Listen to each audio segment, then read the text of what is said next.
നിങ്ങളുടെ favourite shows ഇനി ഒരിക്കലും മിസ്സാവില്ല. ഇപ്പോൾ C5 കാണും നിങ്ങളുടെ ഫേവറേറ്റ് ഷോസ് തികച്ചും സൗജന്യമായി. വീടൊക്കെ ഞാൻ ലോക്ക് ചെയ്ത് കഴിഞ്ഞു. ഞാൻ അറിയാതെ ഇനി നീ പുറം ലോകം കാണില്ല.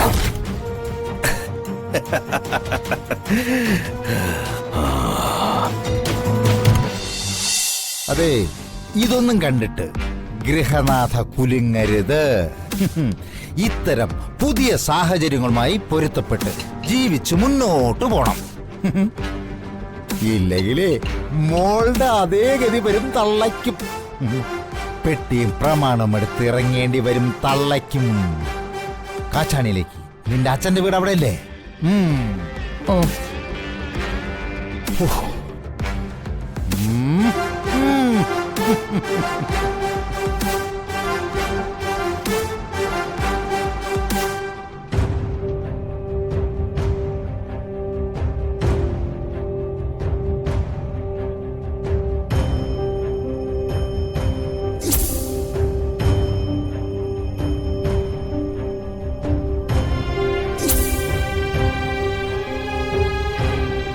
പ്രമാണം മോഷ്ടിച്ച് കണ്ണി കണ്ടവർക്ക് കൊടുത്ത് പണം വാങ്ങിയിട്ടു ഒന്നും അറിയാത്ത പോലെ നിൽക്കുന്ന ആളാ നീ. ആ പ്രമാണം എടുത്തു മാറ്റിയത് ഞാനാ അച്ഛാ.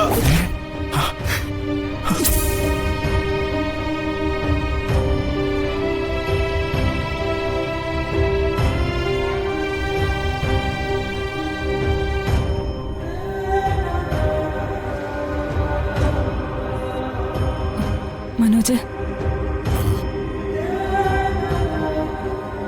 പോട്ടെ, സോറി. അച്ഛൻ ഇങ്ങനെയാ. ഉള്ളിൽ എന്തെങ്കിലും ചെറിയ ഇഷ്ടക്കേടുണ്ടായാ പിന്നെ ആരെന്നോ എവിടെയൊന്നോ നോക്കാതെ വായി തോന്നുന്നതൊക്കെ വിളിച്ചു പറയും. അച്ഛന് വേണ്ടി ഞാൻ സോറി ചോദിക്കാം. ആഹാരത്തിന്റെ മുന്നിന്ന് നീ കഴിക്കാതെ ഇറങ്ങി പോയപ്പോ എനിക്ക് സങ്കടമായി. ഞാനും കഴിക്കാതെ ഇങ്ങ് പോന്നു. പോട്ടെ, വിട്ടേക്ക്. അല്ലെങ്കിലും എനിക്കിത് വേണം. പാവം എന്റെ അച്ഛനെ ദ്രോഹിച്ചവനല്ല ഞാൻ. അതിന് ദൈവം തന്ന ശിക്ഷയെ ഞാൻ അനുഭവിച്ചോളാം. ഒരിക്കലും പൊറുക്കാനാവാത്ത തെറ്റാ ഞാൻ ചെയ്തത്. മനോജ്, നീ അത്ര വലിയ തെറ്റ് എന്താ ചെയ്ത്? ജോലിയൊന്നും ഇല്ലാതെ ഒരു മകൻ നിൽക്കുമ്പോ അച്ഛന്റെ PF പൈസ മകന് ബിസിനസ് നടത്താൻ കൊടുക്കുന്നതേ നിന്റെ വീട്ടിൽ മാത്രം സംഭവിക്കുന്ന കാര്യമല്ല. അതിന്റെ വൈരാഗ്യം വെച്ച് സഹോദരങ്ങൾ ഇങ്ങനെ പകരം വീട്ടുന്നതാ തെറ്റ്. നീ നോക്ക്, ഞാൻ നിന്റെ ഭാര്യയാ. എത്ര കൊള്ളരുതാത്തവനാണെങ്കിലും ഭാര്യയ്ക്ക് ഏറ്റവും വലുത് അവളുടെ ഭർത്താവാ. നിന്നെ പട്ടിയെ പോലിട്ട് തല്ലുന്നത് നോക്കി നിൽക്കാൻ എനിക്കാവില്ല.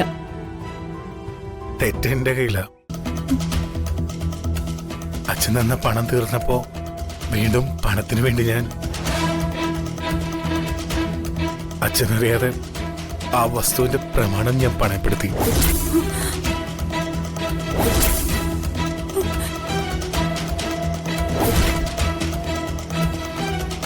മനോജ്, അതേ ഹരിതേ, ആ പ്രമാണം പണയം വെച്ച ഖാദറിന്റെ കയ്യിൽ നിന്ന് പണം വാങ്ങിയത്.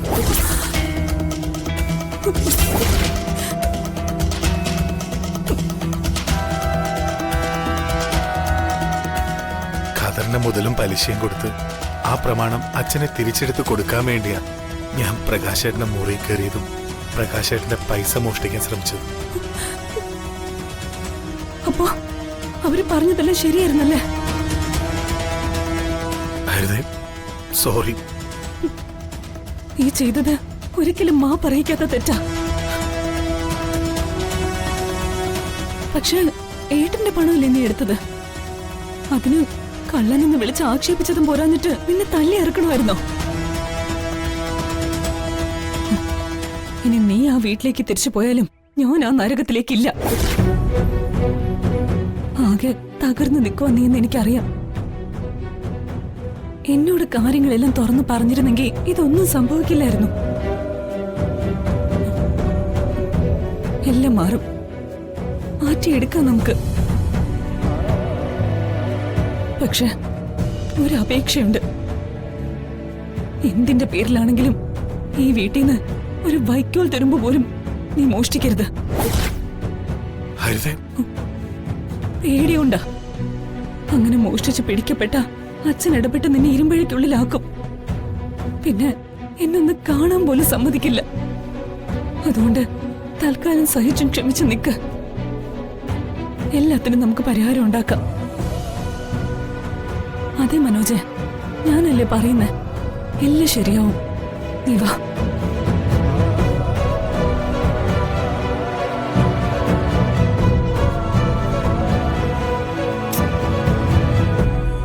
വാ മനോജ്, വാ.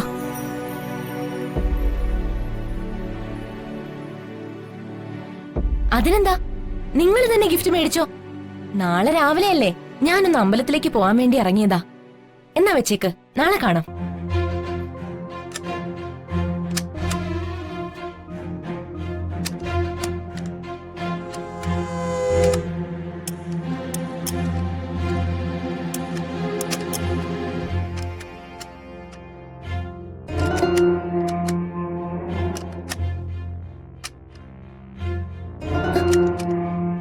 ഇതെന്താ വെളിന്ന് പൂട്ടിയിരിക്കാണോ?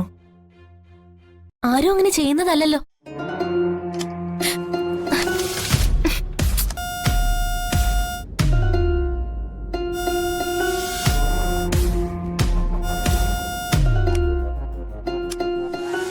ഏട്ടൻ പുറത്തുനിന്ന് ഡോർ ലോക്ക് ചെയ്തിട്ട് ഓർക്കാതെ ചാവി പോക്കറ്റിലിട്ട് പോയതാണോ?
വർഷേ, വീടൊക്കെ ഞാൻ ലോക്ക് ചെയ്ത് കഴിഞ്ഞു.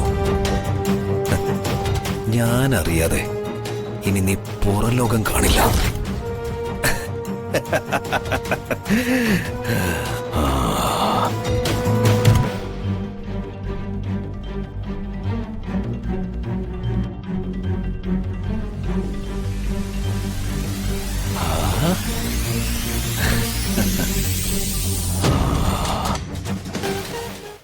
ഡൗൺലോഡ് ചെയ്യൂ C5 ആപ്പ്. കാണൂ എല്ലാ എപ്പിസോഡുകളും സൗജന്യമായി.